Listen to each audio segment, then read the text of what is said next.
आज के लेक्चर में हम डिस्कस करने वाले हैं आइसोटोप्स के बारे में कि आइसोटोप्स क्या होती है। Isotopes are the atoms of same element having same atomic number, जिसका एटॉमिक नंबर सेम होता है बट मास नंबर में डिफर कर जाता है। जैसे पीरियोडिक टेबल में हमारे पास 118 एलिमेंट्स है, ठीक है, 118 एलिमेंट्स हैं।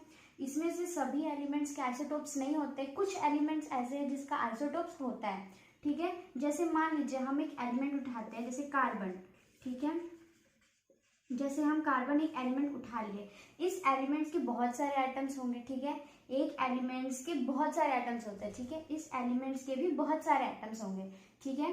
तो उसके हिसाब से जो एटॉमिक नंबर और जो मास नंबर है सबका एक जैसा होना चाहिए, सारे एटम्स का एटॉमिक नंबर और जो मास नंबर है एक जैसा होना चाहिए, ठीक है। बट भाई हम यहाँ पे केमिस्ट्री पढ़ रहे हैं और केमिस्ट्री में क्या है, एक्सेप्शंस है। एक्सेप्शंस कहाँ पे आता है, चलिए आइए देखते हैं। एक्सेप्शंस आएगा मास नंबर पे। जो मास नंबर है ये वैरी कर जाएगा, एटॉमिक नंबर सभी एटम्स के सेम रहेंगे बट जो मास नंबर है वो वैरी कर जाएंगे। चलिए आइए देखते हैं कि मास नंबर जो है वो कैसे वैरी करता है, ठीक है। आगे प्रोसीड करते हैं। जैसे मान लीजिए इस डेफिनेशन को आप नोट कर लिए, होप सो, तो मैं इसको रब कर रही हूं आगे समझाने के लिए।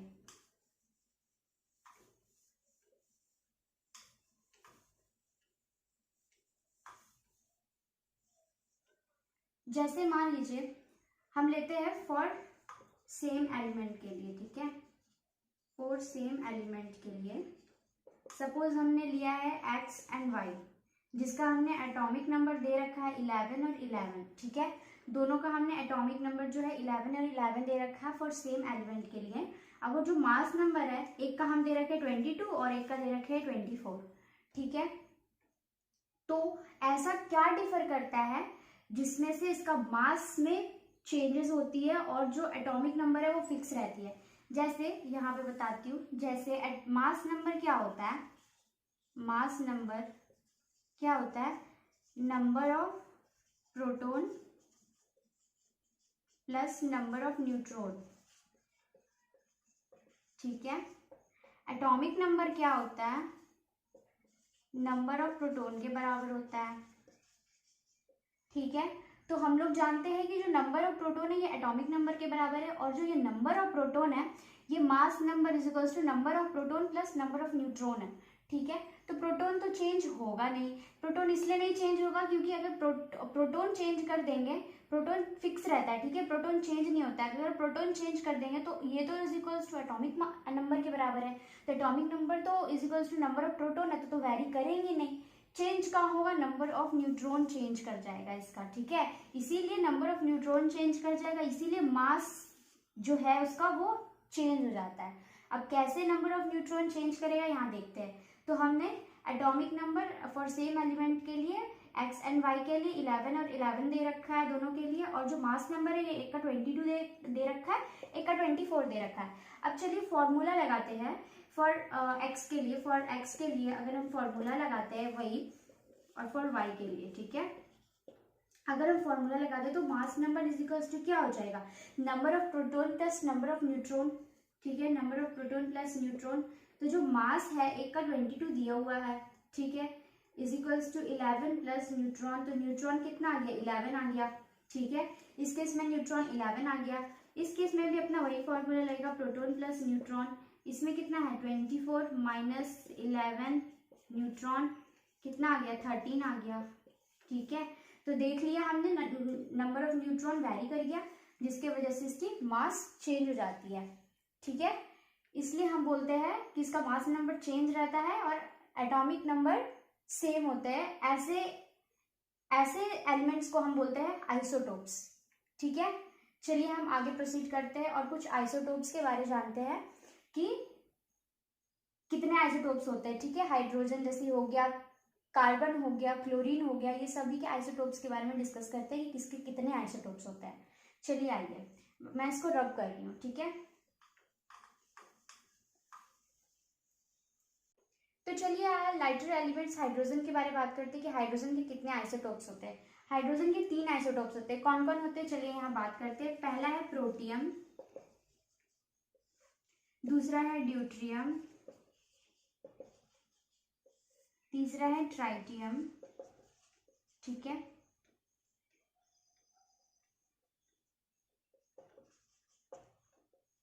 ठीक है, ये 3 हो गए। ठीक है, अब हम बात करते हैं सिंबल। ये सिंबल है, ठीक है, ये सिंबल है, ये सुपरस्क्रिप्ट होता है, ये सबस्क्रिप्ट होता है। अभी हम बताएंगे कि सुपरस्क्रिप्ट और सबस्क्रिप्ट को क्या बोलते हैं। तो सिंबल तो हमने एच एच एच दे दिया। अब जो ये सबस्क्रिप्ट में है इसको हम बोलते हैं एटॉमिक नंबर, और ये जो सुपरस्क्रिप्ट में है इसको हम बोलते हैं मास नंबर। ठीक है, सभी का वही है, ये एटॉमिक नंबर है और ये मास नंबर है। ठीक है, मास नंबर है ये। ठीक है, अब हम इसके लिए कैलकुलेट करते हैं कि इसमें न्यूट्रॉन्स और प्रोटॉन्स कितना होगा। तो चलिए कैलकुलेट करते हैं वो फॉर्मूला से अपना। Mass number is equals to क्या होता है, प्रोटॉन प्लस न्यूट्रॉन। तो जो मास नंबर है ये 1 दिया हुआ है, और जो प्रोटॉन होता है वो एटॉमिक नंबर के बराबर होता है, तो एटॉमिक नंबर भी 1 है। तो न्यूट्रॉन इस केस में 0 आ जाएगा और प्रोटॉन 1 आ जाएगा। ठीक है, न्यूट्रॉन इसके केस में 0 आ जाएगा और प्रोटॉन 1 आ जाएगा। इसके केस में अगर हम निकालते हैं तो जो मास है 2 है, प्रोटॉन 1 है, तो ऑफकोर्स माइनस होंगे, 1 होंगे न्यूट्रॉन, और प्रोटॉन तो 1 है ही। इसके केस में न्यूट्रॉन और प्रोटॉन दोनों 1 है ड्यूट्रियम के केस में। ट्राइटियम के केस में क्या होता है, प्रोटॉन प्लस न्यूट्रॉन, तो मास है 3 माइनस 1, न्यूट्रॉन 2 आ गया और प्रोटॉन 1 है।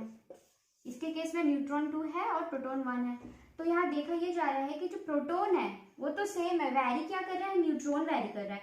0 है, 1 है, 2 है, इसके वजह से मास में चेंज आती है। ठीक है, तो जो हाइड्रोजन के इस एलिमेंट्स में जितने इसके 3 आइसोटोप्स जो है इसके मास में फर्क है, बाकी प्रोटॉन जो है वो सेम है।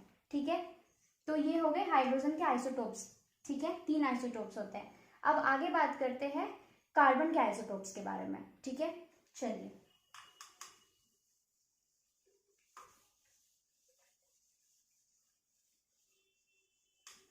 तो आगे बात करते हैं कार्बन के आइसोटोप्स में। ठीक है, ठीक है, कार्बन के भी 3 आइसोटोप्स होते हैं। कौन कौन होते हैं, C12, C13 और C14।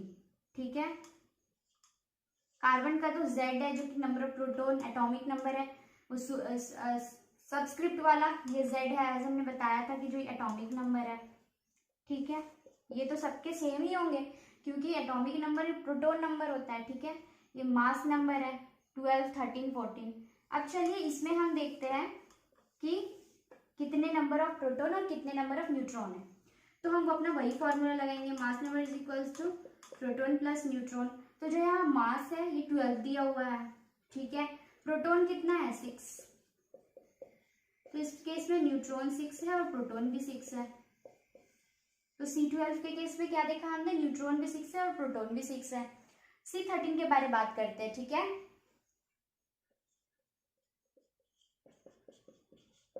इसका जो मास है 13 दिया हुआ है, माइनस कर देंगे हम डायरेक्ट इसको, तो कितना आ जाएगा 7, और प्रोटॉन 6 है।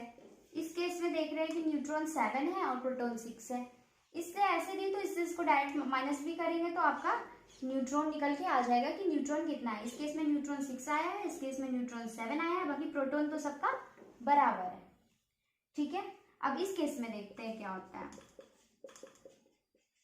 ठीक है, मास 14 दिया हुआ है। ठीक है, -6, न्यूट्रॉन कितना आ गया, 8 आ गया, प्रोटॉन तो 6 है ही। तो इस केस में हमने देखा कि न्यूट्रॉन 8 है और प्रोटॉन 6 है, तो प्रोटॉन तो सबका बराबर है।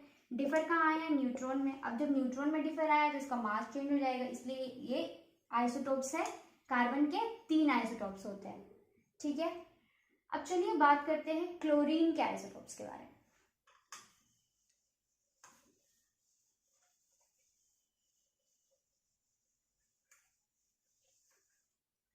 ठीक है, क्लोरीन के आइसोटोप्स के बारे में।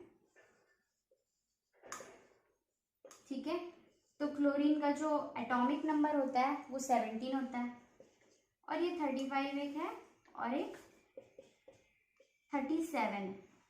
2 आइसोटोप्स है क्लोरीन के। ठीक है, तो अब इसके भी देख लेते हैं कि इससे भी देख लेते हैं नंबर ऑफ प्रोटॉन्स और न्यूट्रॉन्स कितने हैं।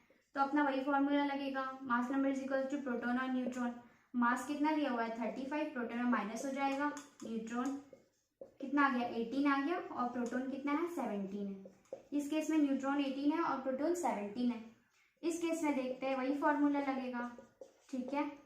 37 माइनस 17 20 और प्रोटॉन 70, ठीक है। तो वैरी क्या कर रहा है आप खुद ही देख सकते हैं, क्या वैरी कर रहा है, न्यूट्रॉन वैरी कर रहा है, प्रोटॉन तो 17 है दोनों में, ठीक है। तो क्लोरीन के दो आइसोटोप्स के बारे में हमने बात कर लिया। तो हमने टोटल हाइड्रोजन के बारे में बात किया है, कार्बन के बारे में बात किया है और क्लोरीन के बारे में बात किया है कि किसके कितने आइसोटोप्स होता है, ठीक है। अब हम आगे बढ़ते हैं और इसके फिजिकल प्रॉपर्टी और केमिकल प्रॉपर्टी पे थोड़ा नजर डालते हैं, ठीक है। तो चलिए आइसोटोप्स के फिजिकल प्रॉपर्टी और केमिकल प्रॉपर्टीज को देखते हैं। पहले हम बात करेंगे chemical properties.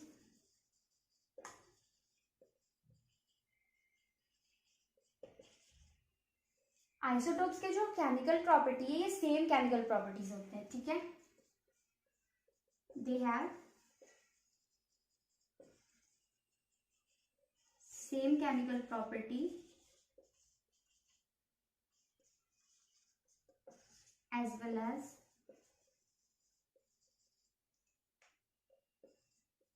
same electronic configuration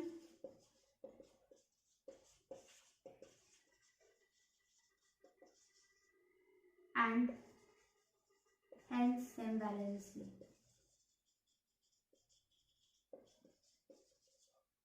ठीक है, जो केमिकल प्रॉपर्टीज है इसके जो केमिकल प्रॉपर्टीज होते हैं वो सेम होते हैं। कैसे सेम होते हैं, चलिए आइए देखते हैं, ठीक है। तो जो एटॉमिक नंबर होता है, एटॉमिक नंबर होता है is equals to number of proton के बराबर होता है। यहाँ पे एक चीज याद रखिएगा, हम इंपॉर्टेंट बात बताने जा रहे हैं, और ये नंबर ऑफ इलेक्ट्रॉन्स के बराबर होता है in case of neutral atom. यहाँ लिख देती हूँ मैं, in case of neutral atom, तो इसको मेमोराइज कर लीजिएगा। In case of neutral atom में atomic number is equal to number of proton is equal to number of electron होता है। अब न्यूट्रल एटम किसको बोलते हैं, अब भाई हमें पता नहीं है कि जो एलिमेंट के जो एटम्स है वो आगे जाके आयंस फॉर्म करेंगे कि नहीं फॉर्म करेंगे। अगर वो जाके आगे आयंस फॉर्म करते हैं तो उसका number of electron atomic number के बराबर नहीं होगा। हमने पिछले वीडियो में बताया था क्यों नहीं होगा, क्योंकि जब नंबर ऑफ इलेक्ट्रॉन वैरी करेगा तो एटॉमिक नंबर वैरी करेगा। अब जब एटॉमिक नंबर वैरी करेगा तो हम तो ऐसा नहीं कर सकते कि कार्बन का 6 हटा के 10 कर दिए, ऑक्सीजन का 8 हटा के 10 कर दिए, हमने बताया था ऐसा, तो ऐसा नहीं कर सकते, ठीक है। तो जब न्यूट्रल एटम होगा, जब हमको पता नहीं है कि वो आगे जाके आयंस फॉर्म करेंगे कि नहीं करेंगे, उस केस में atomic number is equal to number of proton is equal to number of electron के बराबर होता है। जितना ही एटॉमिक नंबर होता है उतना ही नंबर ऑफ इलेक्ट्रॉन्स भी होता है, ठीक है। तो यहाँ न्यूट्रल एटम्स के बारे में बात हो रही है, तो atomic number is equal to number of proton is equal to number of electrons, ठीक है। तो जब एटॉमिक नंबर ऑफ प्रोटॉन और नंबर ऑफ इलेक्ट्रॉन्स के बराबर है तो जितना ही एटॉमिक नंबर होगा उतना नंबर ऑफ इलेक्ट्रॉन्स होंगे सेम, और जब नंबर ऑफ इलेक्ट्रॉन्स सेम होंगे तो उसकी इलेक्ट्रॉनिक कॉन्फिगरेशन जो है वो सेम होगी। अब जब इलेक्ट्रॉनिक कॉन्फिगरेशन सेम होगी तो उसकी वैलेंसी भी सेम होगी, इसीलिए उसकी जो केमिकल प्रॉपर्टीज है वो सेम होती है, ठीक है, आइसोटोप्स की। तो यहाँ पे ए इम्पॉर्टेंट था, होप सो आप लोग इसको मेमोराइज अच्छे से कर लीजिएगा, ठीक है। अब बात करते हैं फिजिकल प्रॉपर्टीज के बारे में, आइसोटोप्स की फिजिकल प्रॉपर्टीज के बारे में। तो अब मैं इसको रब कर रही हूँ।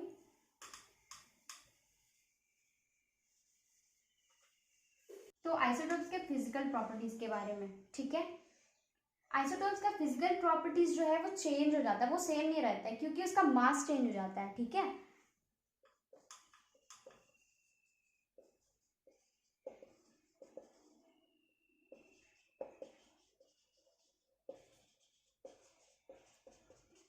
The melting point, boiling point,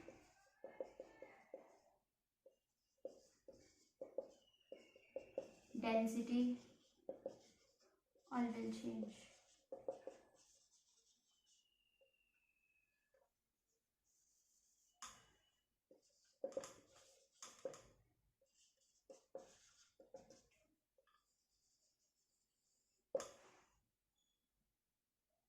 okay.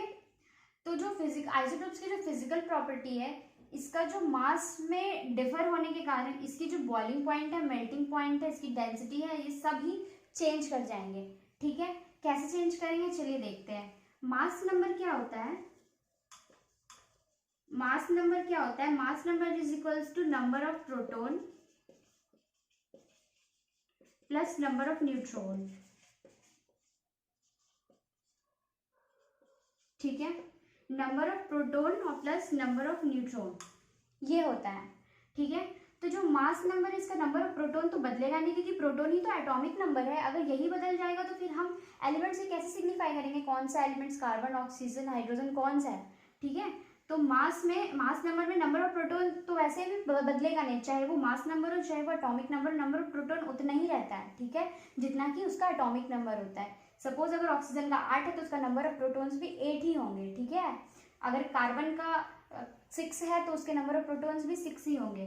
ठीक है, बदलेगा कौन? Number of neutron. जब नंबर ऑफ न्यूट्रॉन बदलेगा तो इसकी मास में चेंज आ जाएगी, और जब इसकी मास में चेंज आ जाएगी तो यहाँ मैंने लिखा ड्यू टू डिफर इन मास, इसका मास में जब चेंज आ जाएगा तो इसका जो बॉइलिंग पॉइंट होता है, मेल्टिंग पॉइंट होता है, डेंसिटी होता है, ये सभी चेंज कर जाएंगे। ठीक है, ये सभी चेंज कर जाएंगे। इसीलिए कहा जाता है कि आइसोटोप्स का जो केमिकल प्रॉपर्टीज है वो सेम होता है, बट जो फिजिकल प्रॉपर्टीज है वो डिफरेंट होता है। ड्यू टू दिस इसका मास वैरी कर जाता है, जिसके कारण इसका melting point, boiling point, density सभी चेंज हो जाते हैं। ठीक है, तो आज के सेशन में मैंने बता दिया कि आइसोटोप्स क्या होती हैं। होप सो आज का लेसन आप लोग अच्छे से समझ में आया होगा। So thank you.